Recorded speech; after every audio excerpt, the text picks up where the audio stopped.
দৃশ্যটি আকস্মিক বন্যা ভূমিধসে বিধ্বস্ত নেপালের রসুয়া জেলার। বুধবারের এই দুর্যোগে ত্রিশুলি জলবিদ্যুৎ প্রকল্পের একটি টানেলে আটকা পড়া ৩ শতাধিক কর্মীকে উদ্ধারে এক প্রকার জীবন বাজি রেখেই কাদামাটিতে হামাগুড়ি দিয়ে সামনে এগিয়ে যাচ্ছেন উদ্ধারকারী দলের সদস্যরা।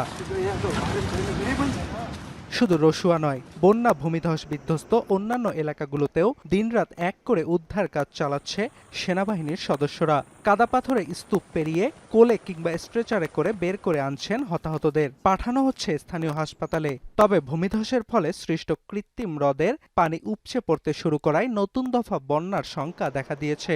এ কারণে ক্ষণে ক্ষণে ব্যাহত হচ্ছে উদ্ধার কার্যক্রম। सर लोग ऊपर से इन्फॉर्म किया कि उधर ऊपर से बाढ़ बढ़ रहा है, तुम लोग सुरक्षित जगह पे बैठो, अपना मशीन लेके साइड में सुरक्षित जगह पे जाके बैठो।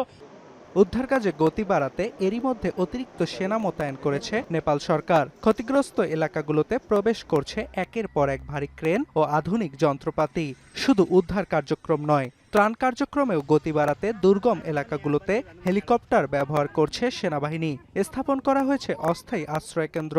We don't know what is inside there. We need to wait for the rescue and evacuation part.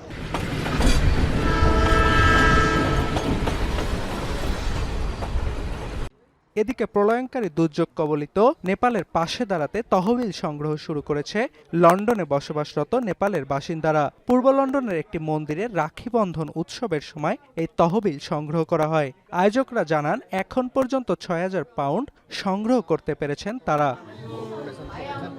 Arnab প্রসাদ, এখন বিশ্ব।